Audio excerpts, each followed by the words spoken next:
Hey guys, Kirk here, and welcome to MMO Attack's first impressions of the Elder Scrolls Online PvP. PvP is hopefully just how you expect it, a wild, crazy slaughterfest with blood, murder, meat, fire, and trebuchets all over the place. There's a lot to take in on your first trip to Cyrodiil. You'll be going through the menus, figuring out what your faction owns, where the nearest keep battle is, where you should fast travel to get there and help out, where your guild is, if you don't have a guild, where you can find players to team up with, etc. Once you figure that out, it's a breeze, right? No, not really. Okay, so what is this alliance war anyways? The whole point of PvP is to capture the enemy keeps, which earn you more alliance points, which allows you to capture more keeps, which in turn helps you control the Imperial City. You earn alliance points by doing pretty much anything in the PvP zone, from doing quests, to controlling keeps, to capturing Elder Scrolls, to using and buying siege weapons, and more. Trebuchets, ballistic catapults, hurling meat and flaming oil, and battering rams to break down the walls of the fortresses, that's what you want. That's your bread and butter. Okay, so how does capturing keeps work? You and your team, or group, or guild, or alliance will scope out a keep that you want to capture. You'll look first for the smaller resource points on the outskirts of each keep, the lumber mill, which makes the doors of the keep stronger, the farms, which makes the guards stronger, and the mines, which makes the walls stronger. So your best bet is to capture all the small resource points around a keep before you make your attempt at zerging inside, because capturing those resources gives your alliance a much better chance at breaking in. The resource points do have their own set of guards, which are AI controlled. They themselves are not so difficult to defeat, so if you are the owner of a keep, don't think those dudes are going to hold your resources for very long. If the enemy is coming, you better go defend those points, or watch them fall pretty easily. So now comes the good shit, the tackling of the keep. When your alliance is ready to attack, you want to set up your trebuchets and catapults and place them outside the keep walls. Conversely, if you are in the keep, you're going to want to be placing those right on the top of the walls, trying to knock out the enemies from below. The first goal from the attacking party is to take out the outer walls and knock down the main door. Most, if not all of the damage is done using the siege weapons. Your hand weapons do next to nothing, especially against the walls. However, once you get inside the first and second walls, you'll definitely be doing hand-to-hand combat with other players, as well as NPCs that are built around the keeps to help you fight. The siege battles can be complete chaos. If you're attacking, you're trying to break down walls and gates. If you're defending, you may try to sneak outside and destroy the siege weapons, but at the same time, the enemy team will try to take you down before you get the chance to get to their siege weapons. It's important, no matter which side you are on, to be spending your alliance points, more so for the attacking team, because if you run out of siege equipment, you've got a long way to get back to get more. But if you're inside, there are NPCs where you can buy them fairly easily.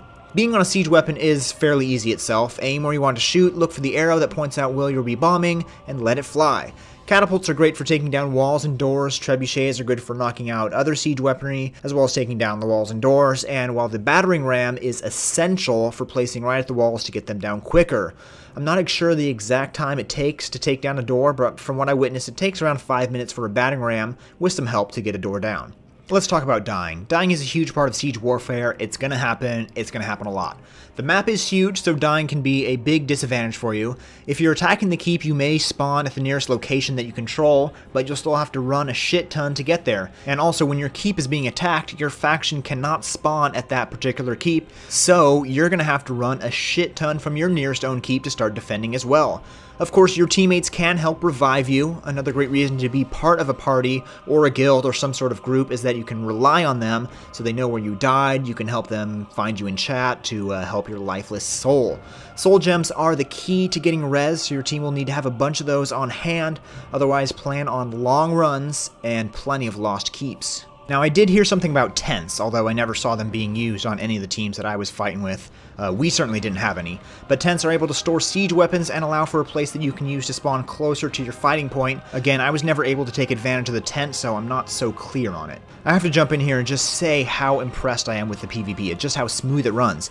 Even when it became a huge clusterfuck as we took down the center of keeps, with NPCs everywhere and countless amount of players and trebuchets, never once did it lag. Not a single hiccup, glitch, or anything. No drops in frame rate. It was...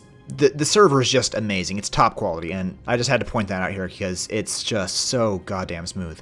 Of course, we didn't have the 2,000 players that were advertised, but just something to note.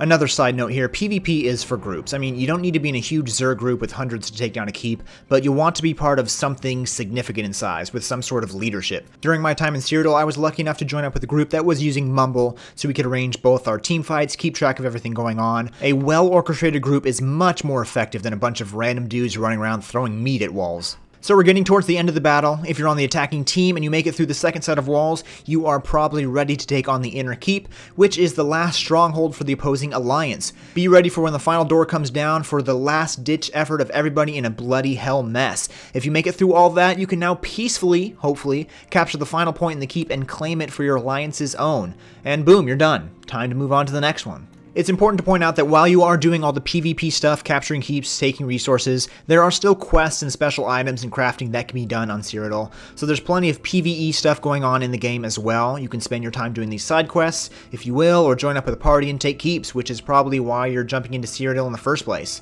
All in all, PvP in Elder Scrolls Online is a shit ton of fun. There's a non-stop battle going on, and there's always something for you to partake in. I'm running out of breath, but don't take my word for it. Jump into Cyrodiil today and start taking down some keeps of your own. If this part of the Elder Scrolls Online doesn't get your heart pumping, then there's definitely something wrong with you. Leave this video a like, subscribe, comment, and keep turning back into MMO Attack for all your Elder Scrolls Online content and everything else from MMOs around the world. Thank you, and